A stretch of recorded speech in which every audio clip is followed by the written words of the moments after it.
Hello everybody, this is Digraj Singh Rajput. Welcome to social school. इस video में हम क्या पढ़ने वाले हैं? इस वीडियो में हम पढ़ेंगे पॉलिटिकल फॉलआउट्स के बारे में। किस चीज के पॉलिटिकल फॉलआउट्स? तो यहां पर आपको चीजों को समझना होगा, कनेक्ट करना होगा। पिछले वीडियोस में हमने देखा कि 1990s के टाइम पीरियड में जो बड़े पॉलिटिकल डेवलपमेंट्स हो रहे थे, उन बड़े पॉलिटिकल डेवलपमेंट्स में आप क्या देखते हो कि कहीं ना कहीं era of collision government start हो गया था। उन बड़े पॉलिटिकल डेवलपमेंट में आप ये देखते हो कि कहीं ना कहीं जो कह सकते हैं हमारी रीजनल पॉलिटिकल पार्टीज हैं, ठीक है, उनकी ग्रोथ के साथ में ही आपको political rise of other backward classes भी देखने को मिलता है। Political rise of other backward classes हो गया। अब अगर हम यहां पे थोड़ा और आगे आते हैं तो मैंने आपको पिछले वीडियो में जैसे बताया कि कहीं ना कहीं मंडल कमीशन के रिकमेंडेशन के बाद में जो अदर बैकवर्ड क्लासेस थी वो राइज कर रही थी, ठीक है। तो ये जो rise of other backward classes हैं, इसके पॉलिटिकल इंप्लीकेशंस क्या होते हैं, ऑन ग्राउंड आपको किस तरह से वो पॉलिटिकल मोबिलाइजेशन देखने को मिलता है, कौन कौन से ऑर्गेनाइजेशंस आती है, कौन कौन से लीडर्स आते हैं, उनके बारे में कुछ इस वीडियो में बताया गया है, समझाया गया है। अगर हम यहां देखें तो यहां आपको एक लिंक दी गई है, ठीक है। ये लिंक आपको डिस्क्रिप्शन बॉक्स में भी दी गई है, टेलीग्राम चैनल की लिंक है। टेलीग्राम चैनल जरूर से ज्वाइन कीजिएगा। यहां पर आपको सारे अपडेट्स मिलते रहेंगे कि कब कौन सा लेक्चर आने वाला है। साथ ही साथ आप इस चैप्टर के नोट्स डाउनलोड कर सकते हैं अनअकैडमी ऐप से, जहां पे आपको क्या करना होगा, सिंपल ऐप डाउनलोड करना होगा।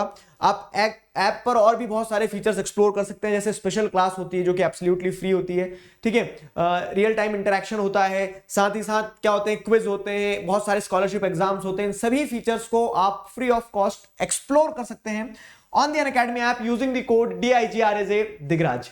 Fine, moving ahead to the topic क्या है हमारा? Political fallouts. तो the 1980s also saw the rise of political organisation of Dalits, ठीक है। 1980s के टाइम पीरियड की अगर बात करें, इससे पहला थोड़ा जाके बात करें तो 1977 में आपको क्या देखने को मिलता है? जनता पार्टी बनती है। पिछले वीडियोस में जो हमने पढ़ा कि जनता पार्टी से क्या होता है, जनता पार्टी कहीं ना कहीं एक एम्ब्रेला देती है किसको? अदर बैकवर्ड क्लासेस को इंक्लूड करने का। जनता पार्टी इनिशिएट करती है कि अदर बैकवर्ड क्लासेस के अपलिफ्टमेंट के लिए, उनकी बैकवर्डनेस को खत्म करने के लिए मंडल कमीशन की रिकमेंडेशन देती है, अपॉइंट करती है ना मंडल कमीशन को। ये सारा सब कुछ होता है। लेकिन इसी के पैरेलल जैसे अगर आप देखोगे तो यही 1980s जो है, यही 1980s में आगे मतलब कुछ समय जाने के बाद आपको ये देखने को मिलता है कि दलित्स के लिए भी पॉलिटिकल ऑर्गेनाइजेशन स्टार्ट हो रहा था, ठीक है। दलित्स के लिए दलित्स का पॉलिटिकल ऑर्गेनाइजेशन का मतलब ये है कि कहीं ना कहीं जो एक फैक्टर हम अंडर करंट जो पढ़ रहे हैं कि कास्ट इन पॉलिटिक्स, तो कास्ट इन पॉलिटिक्स में कह सकते हैं दलित कैटेगरी को भी क्या किया जाने लगा? इंक्लूड किया जाने लगा। अब दलित शब्द जो है ना, यहां पे दलित शब्द अपने आप में बड़ा सा कह सकते हैं ओपन टू इंटरप्रिटेशन है। लिटरली जाएंगे तो दलित मींस ब्रोकन। दलित का मतलब होता है टूटा हुआ, वो इंसान जो क्या है कह सकते हैं सो कॉल्ड अपर कास्ट जो है, उन्होंने सो कॉल्ड लोअर कास्ट के साथ में क्या किया? अत्याचार किया। इस कारण से जो कह सकते हैं कि शेड्यूल कास्ट और शेड्यूल कास्ट के अलावा जो कह सकते हैं लोअर कास्ट कंसीडर की जाती है, उन्होंने अपने लिए वर्ड इस्तेमाल किया दलित। दलित शब्द को अलग अलग कंटेक्स्ट में अलग अलग पॉलिटिकल साइंटिस्ट ने, हिस्टोरियंस ने अलग अलग डेफिनेशंस के साथ में एक्सप्लेन किया है, ठीक है। तो जस्ट फॉर रेफरेंस हम यहां समझने के लिए बात क्या कर रहे हैं? Dalits are the people belonging to schedule caste, ठीक है। तो अब यहां पर जैसे अगर आप देखेंगे तो 1978 में क्या बनता है? Backward and minority classes employees federation, BAMCEF जो है, बामसेफ बनाया जाता है 1978 में। अब यहां पे बताएं पॉलिटिकल फॉलआउट्स में आप ये देख रहे हैं कि अलग अलग किस तरह से पॉलिटिकल ऑर्गेनाइजेशन होता है दलित्स का। उस पॉलिटिकल ऑर्गेनाइजेशन के अलावा जैसे अगर आप देखोगे तो उस पॉलिटिकल ऑर्गेनाइजेशन के अलावा लीडर्स भी आपको देखने को मिलेंगे। And one of the tallest name for Dalit कह सकते हैं empowerment in political sphere is Kanshiram, ठीक है। तो कांसीराम जो लीडर थे, इनके बारे में और पढ़ेंगे। गवर्नमेंट एम्प्लॉय थे, इन्होंने गवर्नमेंट जॉब छोड़ के कह सकते हैं कि पॉलिटिकल एम्पावरमेंट ऑफ दलित्स पे फोकस किया। इनफैक्ट जैसे जयप्रकाश नारायण को लोक नायक कहा जाता है, ठीक है, वैसे अगर आप यहां देखेंगे तो इन्हें क्या कहा जाता था? दलित नायक भी कहा जाता है। किसे कहा जाता था? कांसीराम को। फाइन, तो he was the proponent of Bahujan empowerment and the founder of Bahujan Samaj party. आज जो आप BSP पार्टी देखते हैं उत्तर प्रदेश में, ठीक है, हाथी के चुनाव चिन्ह वाली, तो बहुजन समाज पार्टी जो है, बहुजन समाज पार्टी की नींव जो है कांसीराम जी ने रखी थी। क्लियर हुआ? Left his central government job for social and political work. Social political work के लिए उन्होंने अपनी गवर्नमेंट जॉब छोड़ दी। उन्होंने देखा, ठीक है, he was very much inspired from BR Ambedkar की बुक एनिहिलेशन ऑफ कास्ट इन्होंने पढ़ी, और उसे पढ़ने के बाद इन्हें ऐसा लगा कि क्या किया जाना चाहिए, मुझे दलित वर्ग के लिए और बेहतरीन कुछ करना होगा ताकि उनका पॉलिटिकल एम्पावरमेंट हो। इसी के साथ उन्होंने स्टार्ट कहां से किया, जैसे आप देखेंगे backward and minority classes employees federation BAMCEF जो है, तो बामसेफ का ऑब्जेक्टिव ये था कि वो जो अलग अलग एम्प्लॉयज थे ना, मतलब जो दलित वर्कर्स थे, तो अब रिजर्वेशन पाके वो जॉब तो पा लेते थे लेकिन वहां पे जॉब में उनके साथ डिस्क्रिमिनेशन होता था। इसके चलते क्या है, backward and minority classes employees federation BAMCEF बनाया गया। ठीक है, it took a strong position in favour of political power to Bahujan. ठीक, तो आप जिस देखेंगे बामसेफ का काम यह था कि डिस्क्रिमिनेशन वगैरह ना हो, एक यूनियन बना दी वर्कर्स के लिए, और उसी के साथ साथ उसने बामसेफ ऑर्गेनाइजेशन ने बहुजन के इंटरेस्ट को सिक्योर करने की बात की। ठीक है, बामसेफ ऑर्गेनाइजेशन ने फेवर किया किस चीज को, पॉलिटिकल पावर को, पॉलिटिकल पावर टू बहुजन। बहुजन कौन है, पॉलिटिकल पावर टू बहुजन में जैसे अगर आप देखेंगे तो बहुजन का मतलब होता है मेजोरिटी। मेजोरिटी कैसे, तो आप schedule caste, schedule tribe, schedule caste, other backward classes, minorities, सबको मिला दोगे ना, अगर सबको मिला दोगे तो क्या है, कंट्री में मेजोरिटी दिखेगी। ठीक है, इन कैटेगरीज की कंट्री में मेजोरिटी दिखेगी। तो इस तरह से बहुजन का मतलब यहां पे ये है कि अकेले अकेले क्या है, ये माइनॉरिटी सेक्शन कह सकते हो आप इन्हें, लेकिन कंट्री में पॉपुलेशन जो है, सबकी पॉपुलेशन अगर मिलाई जाए, ठीक है, जो सो कॉल्ड बैकवर्ड क्लासेस हैं, कास्ट हैं, उन्हें अगर मिला दिया जाए तो वो बहुजन बनते हैं, वो मेजोरिटी बनते हैं। जब वो मेजोरिटी बनते हैं तो मेजोरिटी के इंटरेस्ट को सिक्योर करने की बात करते हैं वो।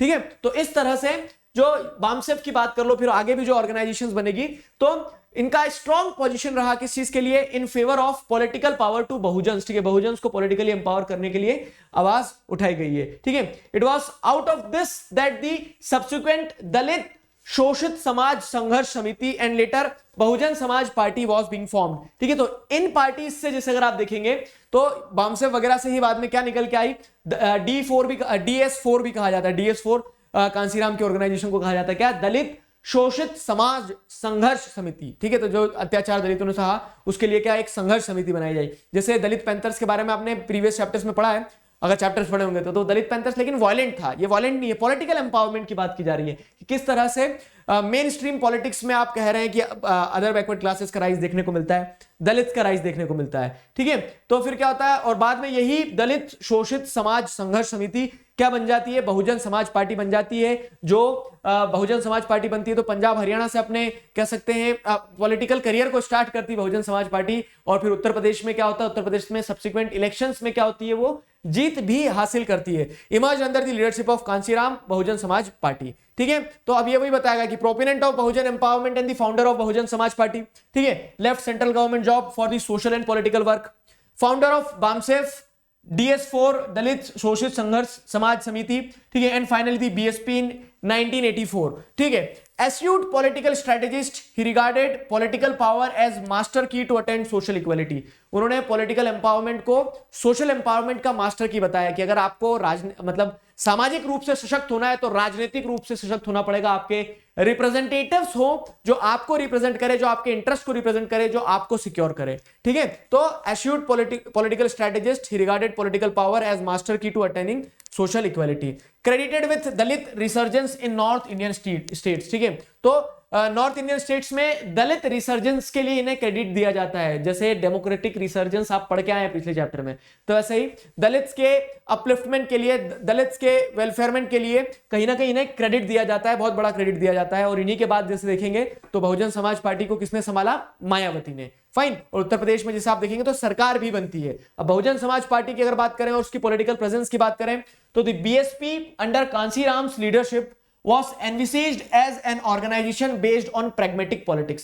pragmatic politics मतलब क्या होता है, देखो एक आइडियोलॉजिकल होता है, एक pragmatic होता है। आइडियोलॉजिकल मतलब क्या है कि आप विचारों में मग्न हैं, pragmatic मतलब क्या है कि आप बहुत प्रैक्टिकल हैं, आप रियल टू द ग्राउंड बात करते हैं, टू द ग्राउंड चीजों को समझते हैं और उस हिसाब से काम करते हैं। ठीक है, तो दी बहुजन समाज पार्टी अंदर कांसीराम्स leadership was envisaged as an organization based on pragmatic politics reality। ठीक है, प्रैक्टिकल लाइफ पर बेस्ड थी।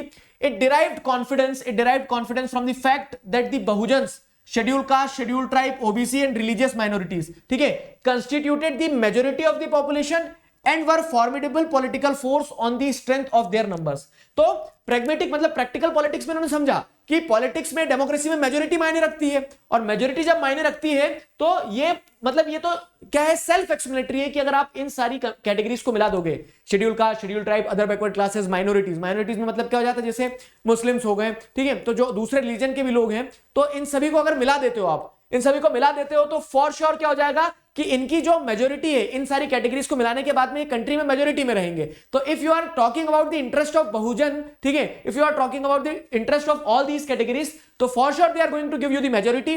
अब जब ये मेजोरिटी देने वाले हैं आपको, तो ये क्या हो जाएगा, it is going to become a formidable political force. वो एक तरह का फॉर्मिडेबल पॉलिटिकल फोर्स बनेंगे, जिसको आप मतलब जिसको आप क्या कर सकते हैं, जिसे आप उसकी न्यूमेरिकल स्ट्रेंथ पे इग्नोर नहीं कर सकते हो। अगर वो न्यूमेरिकल स्ट्रेंथ एक साथ आ जाएगी, तो जो इस कैटेगरी के लिए काम करेगा, वो पॉलिटिकल पार्टी जीतना तय है। तो ठीक है, इस तरह से इस आइडियोलॉजिकल, इस प्रेगमेटिक पॉलिटिक्स पे बहुजन समाज पार्टी की नींव रखी कांसीराम ने।